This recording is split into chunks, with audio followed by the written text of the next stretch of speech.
Alors, depuis plus de 2 ans maintenant, on examine l'Évangile de Matthieu. On examine l'Évangile de Matthieu chapitre par chapitre. On fait un survol en gros. On a vu dans les dernières années la vie de Jésus. On a vu son ministère terrestre, où il faisait des miracles, il guérissait des malades, il enseignait. On a vu ses luttes. On a vu ses souffrances également, ses souffrances morales, ses souffrances physiques. On a vu sa crucifixion, sa mort à la croix, pour le pardon de nos péchés, qui a pris la colère de Dieu. La colère de Dieu a été mise sur lui à la croix, à notre place. Et on a vu sa résurrection des morts, qui est maintenant auprès de Dieu et qui intercède pour nous. Et maintenant, on est rendu à la fin de l'Évangile de Matthieu. Ce matin, j'ai l'occasion de vous présenter la dernière portion de Matthieu 28, les versets 16 à 20. Et ensuite de ça, on pourra se lancer dans notre nouvelle étude qui est 1 Corinthiens. Mais ce matin, on va terminer Matthieu 28, 16 à 20. Et puis, on voit à la fin de cet évangile de Matthieu-là que Jésus laisse ses disciples avec un grand mandat. C'est un grand mandat que Jésus laissait pour le commencement de la nouvelle Église. Et c'est un mandat qu'il a laissé et qui est toujours valide pour nous aujourd'hui. Et nous allons lire Matthieu 28, 16 à 20. Les 11 disciples allèrent en Galilée sur la montagne que Jésus leur avait désignée. Quand ils le virent, ils se prosternèrent devant lui. Mais quelques-uns eurent des doutes. Jésus s'étant approché, leur parla ainsi. Tout pouvoir m'a été donné dans le ciel et sur la terre. Et la portion du verset 19 à 20, c'est la portion sur laquelle on va se concentrer davantage ce matin. Allez et faites de toutes les nations des disciples, les baptisant au nom du Père, du Fils et du Saint-Esprit, et enseignez-leur à observer tout ce que je vous ai prescrit. Et voici, je suis avec vous tous les jours, jusqu'à la fin du monde. Prions. Seigneur Dieu, merci pour cette matinée que tu nous donnes. Merci pour les frères et sœurs qui sont présents ici. On te prie, Seigneur, que tu puisses, par ta parole, nous parler ce matin. Que ton esprit en dedans de nous puisse nous travailler, puisse travailler notre cœur, puisse nous parler, puis qu'on puisse ne pas sortir d'ici puis tout oublier ton enseignement, Seigneur, mais qu'on puisse s'en rappeler puis la mettre en pratique. On te prie vraiment, Seigneur, de diriger cette matinée, puis que tu puisses nous aider à bien comprendre ce mandat que tu as laissé à l'Église. Amen. Cette mission commandée par Jésus-Christ est la mission centrale du peuple de Dieu, une mission qu'on perd souvent malheureusement de vue, ou que tout simplement, on n'est pas prêt à l'accomplir par moment. Et ce matin, ce que je vais apporter va probablement être difficile à certains à entendre. D'autres vont peut-être se sentir offusqués par ce que je vais dire. D'autres peut-être vont se sentir tiraillés de l'intérieur. Pour certains, cela vous amènera peut-être à prendre une décision difficile dans votre vie. Quoi qu'il en soit, laissez l'Esprit de Dieu agir au travers de vous. C'est souvent à ces moments-là c'est toujours à ces moments-là que le Seigneur m'a plus travaillé. Comme que je parlais dans mes cours tout à l'heure, quand ça commence à me tirailler à l'intérieur, puis je me dis « Oh non, oh non », c'est que la transformation a commencé. Il faut laisser l'Esprit de Dieu agir à l'intérieur de nous. Et vous savez, je crois que trop souvent, on réfléchit peu au sujet de notre mission dans ce monde. On assiste à des réunions d'église quand on a le goût. On prend ce qui nous tente des messages. On sert parfois dans l'église uniquement lorsque cela satisfait nos propres désirs. On a oublié par moment que l'église n'est pas l'endroit où l'on vient pour recevoir des services ou avoir un bon temps entre amis. Le Seigneur a confié à son Église une mission suprême. Une mission qui nous amène, nous, chaque croyant, à être un instrument dans l'accomplissement de ce mandat, de cette mission qui est laissée dans Matthieu 28. Quand j'étais en jeune âge, je me rappelle que je croyais en Dieu. J'ai été élevé dans l'Église, j'ai été élevé dans une famille chrétienne.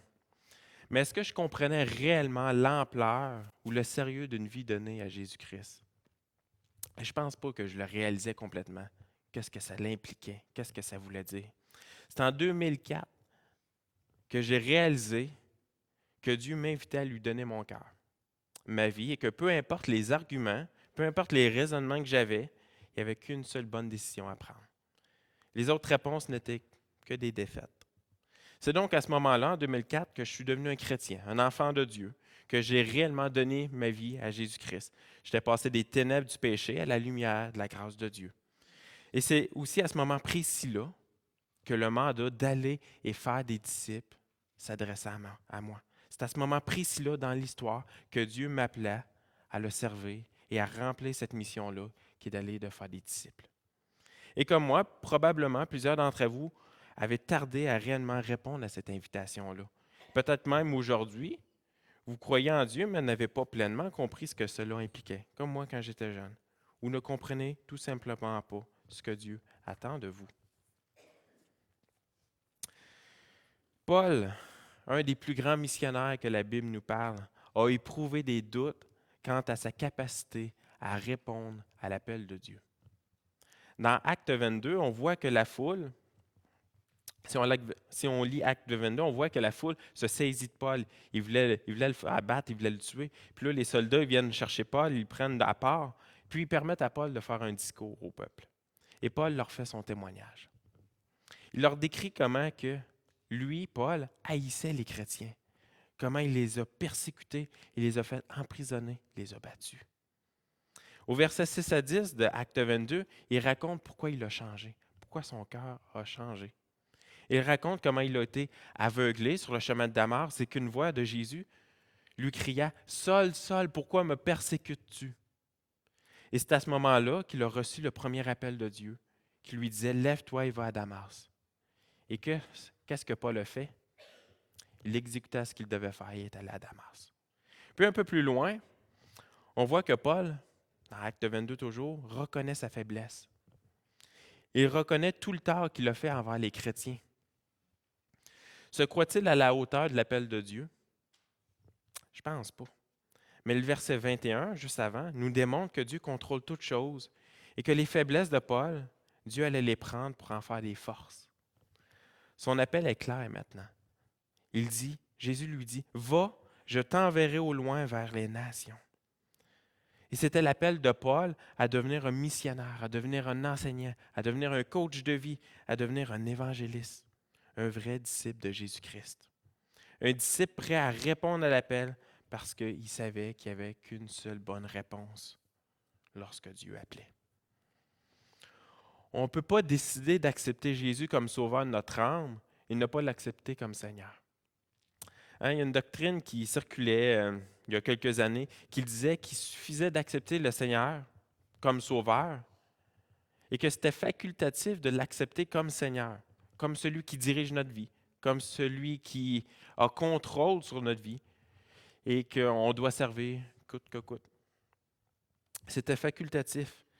Et puis dans ce grand mandat de Jésus, au chapitre 28, il utilise le terme disciple. Et le véritable sens d'un disciple de Jésus-Christ est une personne qui a accepté le Seigneur Jésus et qui s'y soumet, peu importe le prix. C'est un disciple pour lequel, lorsqu'il reçoit l'appel de Dieu à le servir, il n'y a qu'une seule bonne réponse. On est bons, nous, les Québécois, pour trouver des excuses sur tout. On a souvent des raisons qui justifient nos différentes actions ou nos différentes inactions. Et qu'en est-il lorsqu'on reçoit l'appel de Dieu? L'appel à le servir, l'appel à être impliqué pour l'Évangile. Une des premières réponses est souvent la peur. La peur de faire un pas de plus, un pas de foi. Et si c'est votre réponse ce matin, rappelez-vous dans l'Évangile de Matthieu au chapitre 14, lorsque Pierre marcha sur l'eau pour rejoindre Jésus, il voyait que le vent commençait à souffler, puis il a eu peur. Puis il commençait à sombrer. Puis Jésus le reprit en lui disant, « Homme de peu de foi, pourquoi as-tu douté? » Et la peur de faire un pas de plus, un pas de foi dans votre vie pour répondre à l'appel de Dieu pour vous, peut être réelle. Comme Pierre, c'était réel sa peur. Mais souvenez-vous que Jésus n'a pas laissé sombrer Pierre. Il lui a tendu la main, il l'a sorti de l'eau. Et qu'est-ce que Jésus nous dit à la fin du mandat dans Matthieu 28? Il nous dit, « Et voici, je suis avec vous tous les jours jusqu'à la fin du monde. » Jésus nous appelle à un grand mandat, une grande mission, mais il ne nous laisse pas tout seuls là-dedans. Il nous le dit qu'il va être avec nous tous les jours et jusqu'à la fin du monde. C'est une promesse que Jésus nous fait. Une autre réponse que l'on donne parfois est le doute en nos capacités personnelles, la difficulté à s'exprimer, la peur de ne pas savoir quoi dire. On est trop gêné, on manque d'énergie. Et vous savez, la Bible nous enseigne justement que c'est lorsque l'on est faible que l'on est vraiment fort. Et pourquoi? 2 Corinthiens 12, 8 nous dit « Car ma puissance s'accomplit dans la faiblesse. » C'est Dieu qui parle, « Car ma puissance s'accomplit dans la faiblesse. » Dans ma vie, j'ai remarqué que souvent, c'est quand que je ne me sentais pas à la hauteur que j'ai eu le plus d'impact. Certains d'entre vous, peut-être, se rappellent de mon histoire du Népal que j'ai déjà racontée. C'était ma dernière semaine en voyage missionnaire au Népal. Et puis, j'étais épuisé. J'étais extrêmement épuisé ma dernière semaine. Tous les jours, pendant des semaines, on allait faire de l'évangélisation sur la place publique. On recevait des enseignements le matin, le soir. On était toujours en groupe de 3. Puis c'était très épuisant. Et puis, à ma dernière semaine, mon responsable a été gentil avec moi, puis il m'a permis d'aller seul au restaurant de l'hôtel pour pouvoir aller prendre un thé, aller me reposer, aller faire de la lecture. Puis, c'était vraiment extraordinaire parce qu'habituellement, on était toujours en groupe de 3, on ne pouvait jamais se séparer. Mais là, il voyait que j'étais épuisé, puis j'avais besoin d'un petit temps seul. Donc, bien content, je m'en vais m'asseoir, et puis je prends mon petit thé, je lisais ma Bible. Puis, du coin de l'œil, j'ai remarqué qu'il y avait le serveur. Il y avait un serveur qui était debout, puis il me regardait. Puis ça faisait déjà plusieurs minutes qu'il me regardait. Puis là, en dedans de moi, ça se bousculait. Je me dis, il faut pas que je le regarde parce que c'est sûr qu'il va venir me parler. Il faut que j'évite son regard. J'ai pas le goût d'y parler. J'avais même pas le goût de parler du Seigneur. J'avais pas le goût qu'il vienne me voir. J'étais épuisé. Et puis finalement, les plans du Seigneur étaient autres. Le serveur s'est avancé à moi parce qu'il voyait que je le regardais pas. Et puis il a commencé à me parler. Et puis vous savez quoi? Ça a été la meilleure conversation, la meilleure discussion que j'ai eue de tout mon voyage.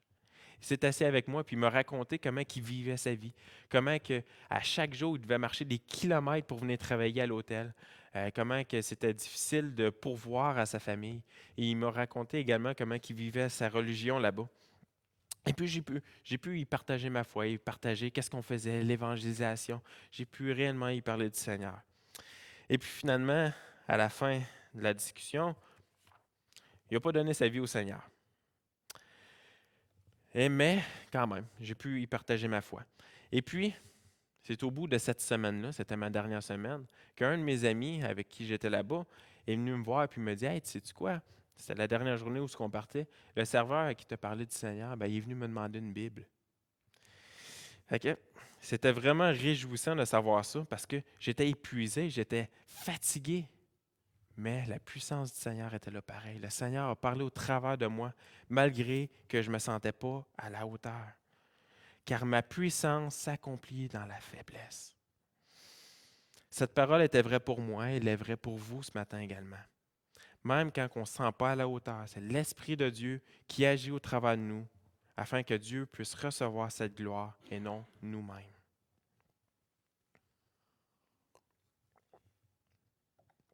Finalement, une autre réponse que l'on voit lorsque Dieu nous appelle à le servir est « Je manque de temps. Je manque de temps. » Le temps est précieux, le temps va vite. Et Psaume 90, 12 nous dit « Enseigne-nous à bien compter nos jours afin d'appliquer notre cœur à la sagesse. » Pas d'appliquer notre cœur partout autour de nous, non, d'appliquer notre cœur à la sagesse. Et la sagesse nous montrera que d'appliquer notre cœur aux choses de Dieu est ce qu'il faut faire. Vous savez, la gestion de notre temps, c'est difficile. Puis il existe différentes méthodes, il existe des cours de gestion du temps. Ce n'est pas juste pour les jeunes, c'est pour les gens de tout âge. N'attendez pas que le compteur de votre vie soit à zéro avant de décider de vous mettre au service de Dieu, avant de réellement répondre à cet appel de Dieu. Le prix de cet appel. L'appel que Dieu nous fait a un prix. Quelqu'un a déjà dit, le prix pour devenir disciple de Christ est le plus élevé qui soit. Et cette phrase prend tout son sens lorsque nous vivons pour Christ. La vie de disciple est une vie de sacrifice. Et je ne dis pas cela pour décourager les gens d'accepter le Seigneur. Je dis cela parce que la Bible nous met en garde de tout cela. Elle nous dit dans les évangiles que nous devons être prêts à porter notre croix. Les Épîtres nous parlent de disciples qui ont passé par des épreuves inimaginables pour le nom de Jésus-Christ. Si on regarde en arrière dans l'histoire de l'Église, on voit des moments tragiques de persécution. Les hommes et les femmes qui ont vécu ces persécutions étaient prêts à payer le prix de cet appel de Dieu. Et sommes-nous prêts ce matin, nous, à payer le prix d'une vie pour Christ? 1 Pierre 4 nous dit, les versets 12 à 14, « Bien-aimés, ne soyez pas surpris comme d'une chose étrange qui vous arrive, de la fournaise qui est au milieu de vous pour vous éprouver.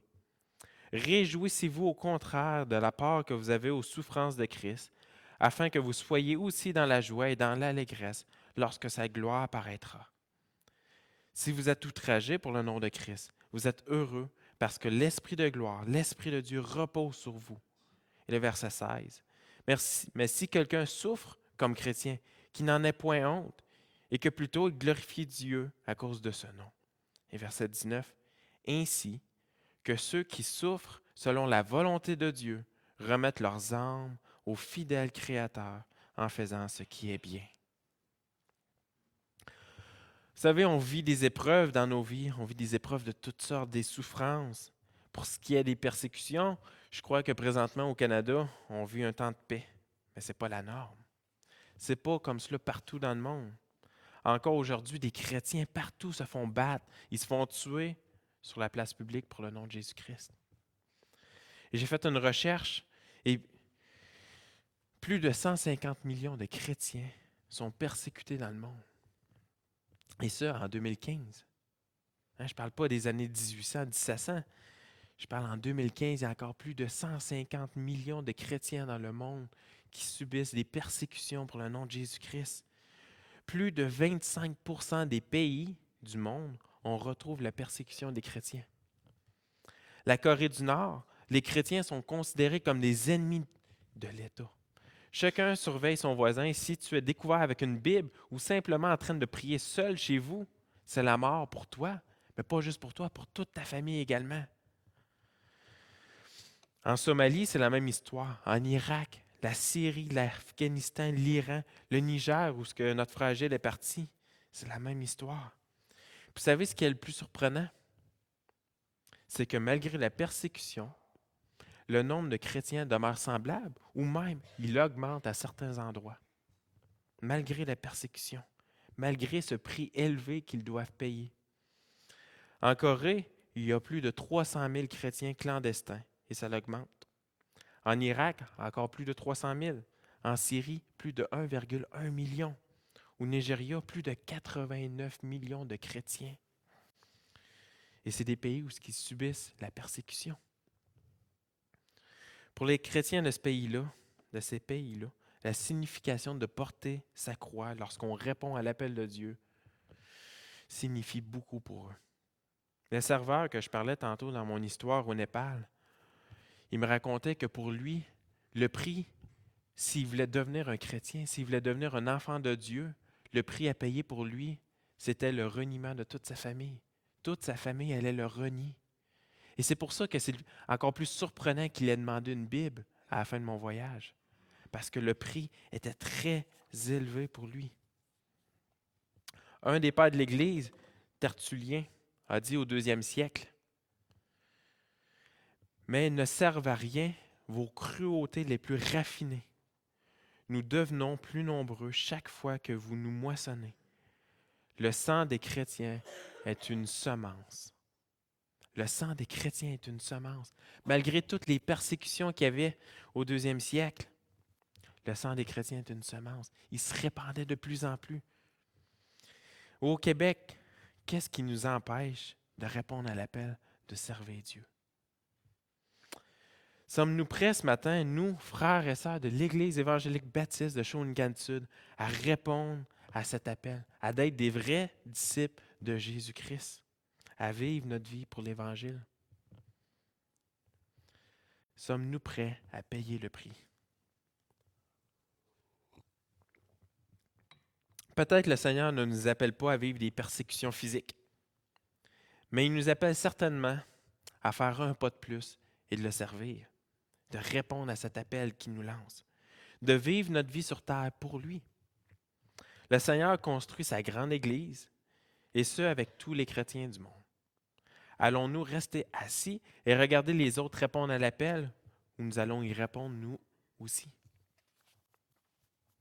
Avant que j'accepte le Seigneur, je n'avais pas rien réellement qui puisse servir au Seigneur. Mais lorsque je lui ai donné ma vie, il l'a tranquillement façonné, puis il la façonne encore aujourd'hui, afin que je devienne la personne qu'il veut que je devienne, afin que je devienne le leader qu'il veut que je devienne. Et ce matin, le Seigneur veut vous utiliser tel que vous êtes, parce que c'est lui qui va opérer le changement en vous. Il suffit de répondre à l'appel, de le suivre et de le servir. Pour moi, le prix à payer en 2004 était le prix du rejet. En 2004, 2003-2004, c'était en fait mes années de gloire. J'étais au secondaire, puis c'était l'année où j'étais le président de ma classe. C'est l'année où j'ai reçu un trophée comme personnalité de l'année. C'était mon année de gloire. Hein? Je me sentais bien, j'étais apprécié de tout le monde m'aimait, tout le monde me parlait. Et puis, j'ai décidé d'accepter le Seigneur dans mon cœur, puis de répondre à l'appel de Dieu. Et puis, c'est à partir de ce moment-là que jour après jour, les gens commençaient à se dissiper autour de moi. Ma gloire, il n'y en avait plus pantoute. Personnalité de l'année n'était plus là du tout. Ça avait passé comme un coup de vent. J'étais rendu la risée de l'école. Les amis étaient partis, j'étais rendu tout seul. Et à ce moment-là, pour un jeune homme au secondaire, d'être tout seul, c'est un prix élevé à payer. C'était très difficile, mais c'était le prix que je devais payer. Aujourd'hui, est-ce que j'en paie encore le prix? Certainement, et ça de différentes façons, mais le prix vaut la peine d'être payé. Pour certains, ça va être un autre prix que vous allez devoir payer, mais le prix vaut la peine d'être payé. Comment savoir mon appel? Et on va terminer plus de bonheur ce matin, vu on a une petite rencontre après concernant le budget. Comment savoir mon appel? Nous savons que Jésus nous appelle à faire des disciples, mais chacun différemment. Certains par leur don d'évangéliste, d'évangélisation, hein, de faire des disciples de Jésus-Christ.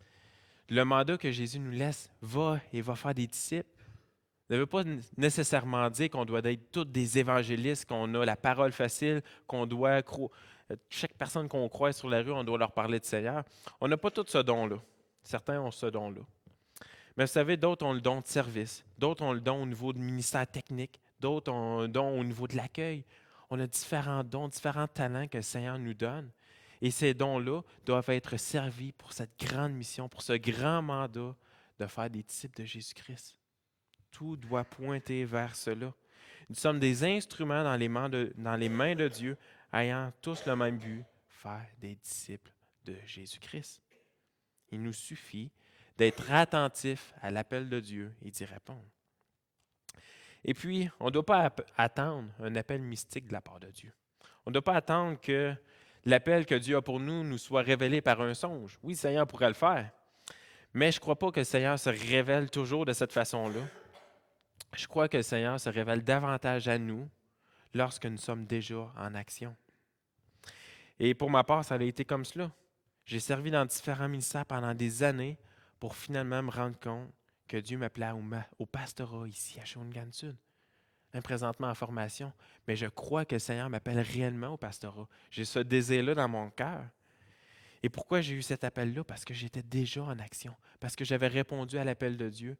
Et au travers de cet appel-là que Dieu me donnait, au travers des différentes actions que je faisais, au travers de mon service pour Dieu, Dieu tranquillement s'est révélé à moi. Tranquillement, Dieu m'a façonné, m'a transformé pour me dire clairement quel appel il a pour moi. Un appel, une seule réponse possible. Le Seigneur nous appelle tous et il y a une seule réponse possible, c'est oui Seigneur, je vais te suivre. Quand on donne notre vie au Seigneur, c'est pas comme, on ne l'accepte pas seulement comme sauveur, il ne vient pas juste nous sauver, on l'accepte comme Seigneur. Il a le droit de parole sur notre vie. Et lorsqu'il nous demande quelque chose, on doit être au service de Dieu. On doit répondre, on doit être prêt à répondre à cet appel de Dieu. Prions.